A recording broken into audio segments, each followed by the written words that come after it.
అందరికీ నమస్కారం. మీ కాటే సుబ్రహ్మణ్యం. కోవిడ్ సమయంలో మన ఆంధ్రప్రదేశ్ రాష్ట్రంలో నర్సీపట్నం ప్రభుత్వ ఆసుపత్రిలో మత్తు డాక్టర్గా పనిచేస్తున్నటువంటి డాక్టర్ సుధాకర్ గారు మాస్కులు ఇవ్వట్లేదు, మాకు శానిటైజర్స్ ఇవ్వట్లేదు, ఎలా మేము ఈ యొక్క ఆసుపత్రిలో పేషెంట్లు చూసేదని అడిగినటువంటి పాపాన అప్పటి వైఎస్ఆర్ ప్రభుత్వము చాలా క్రూరాతి క్రూరంగా ఆయనను హింసించి 2 చేతులు వెనక్కి కట్టేసి అలాగే వివస్త్రను చేసి చాలా దారుణమైనటువంటి టార్చర్ గురి చేయడంతో, అంతేకాకుండా మతి స్థిమితం లేదని చెప్పి మరి మెంటల్ ఆసుపత్రికి కూడా పంపించడంతో మానసిక క్షోభను భరించలేక మరి ఆయన హార్ట్ అటాక్ గురై చనిపోయినటువంటి సంఘటన యావత్ ఆంధ్రప్రదేశ్ రాష్ట్రం అంతా కూడా చాలా బాధించినటువంటి విషయం. మరి ఆయనకు గత ప్రభుత్వము ఎక్కడ న్యాయం చేయలేదు, అది కుటుంబానికి కూడా ఎక్కడ కూడా న్యాయం చేయలేదు. అనేకమైనటువంటి దళిత సంఘాలు పోరాటం చేస్తున్నప్పటికీ మరి గత వైఎస్ఆర్ పార్టీ వారి మీద అనేకమైనటువంటి తప్పుడు కేసులు బనాయించి మరి వారందరినీ కూడా జైలుకి పంపించేటువంటి పరిస్థితి.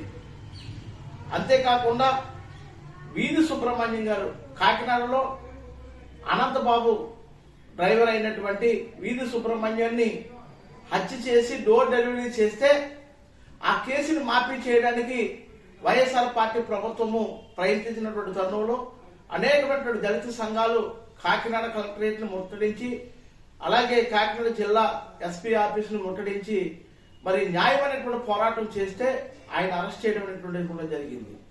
ఆ కేసును కూడా నీరు కార్చేటువంటి పరిస్థితుల్లో దళిత సంఘాలు మరి అనేకమైనటువంటి పోరాటాలు చేసి తిరిగి మరి ఆయన మీద ఎఫ్ఐఆర్ ఇచ్చి జైలుకి పంపించేటువంటి పరిస్థితి. ఇప్పుడు జగన్మోహన్ రెడ్డి ప్రభుత్వం ఓడిపోయిన తర్వాత తెలుగుదేశం పార్టీ అధికారంలోకి వచ్చిన తర్వాత దళితులకు అండగా ఉంటూ తిరిగి మరి ఎవరైతే ఎమ్మెల్సీ అనంతబాబు కేసు ఉందో దాన్ని తిరిగి రీఓపెన్ చేయించి మరి తిరిగి ఇన్వెస్టిగేషన్ చేయించి తిరిగి మరి అదే అనంతబాబుకి శిక్ష పడేటువంటి పరిస్థితిని ఈ రోజు మన ఆంధ్రప్రదేశ్ ప్రభుత్వము కూటమి ప్రభుత్వం ప్రయత్నం చేస్తున్నటువంటి తరుణంలో దళిత సంఘాలన్నీ కూడా మరి కూటమి ప్రభుత్వానికి హర్షం వ్యక్తం చేస్తున్నటువంటి తరుణంలో ఈ రోజు ఒక న్యూస్ పేపర్ చూశాను. ఆ న్యూస్ పేపర్లో ఒక సంఘటన చాలా ఆనందింపజేసింది.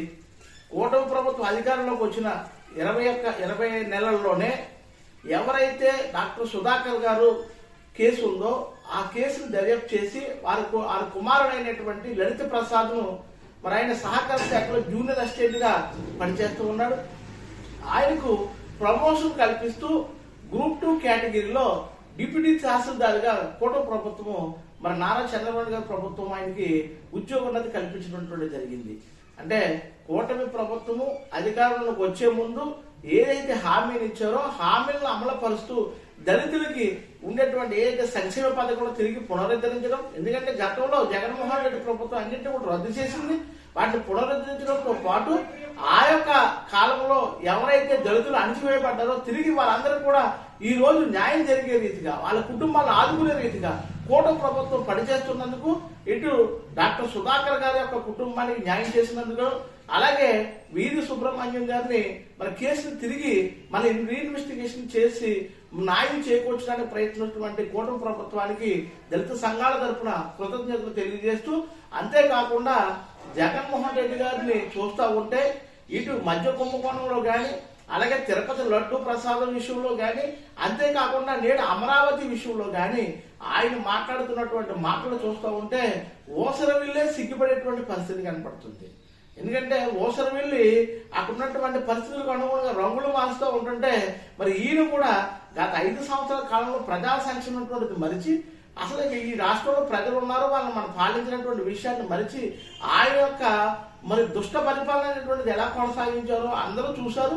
కానీ ఈ రోజు ఆయన మర్చిపోయి ఊసర వెళ్లే సిగ్గుపడేటువంటి విధంగా మనం మాట్లాడటం అనేటువంటిది మన అందరం కూడా చాలా వ్యతిరేకించినటువంటి పరిస్థితి. ఖచ్చితంగా మరి ఈ రాష్ట్రంలో ప్రజలందరూ కూడా మరి గతంలో జరిగినటువంటి పరిస్థితులు ఏంటి, ఇప్పుడు జరుగుతున్నటువంటి వాస్తవ పరిస్థితి ఏంటి అందరూ కూడా మరి చూస్తూనే ఉన్నారు, అవగతం చేసుకుంటూ ఉన్నారు. మరి ఖచ్చితంగా మరి కూటమి ప్రభుత్వానికి మరొకసారి దళిత సంఘాల తరఫున కృతజ్ఞతలు తెలియజేస్తూ మీ కాటి సుబ్రహ్మణ్యం.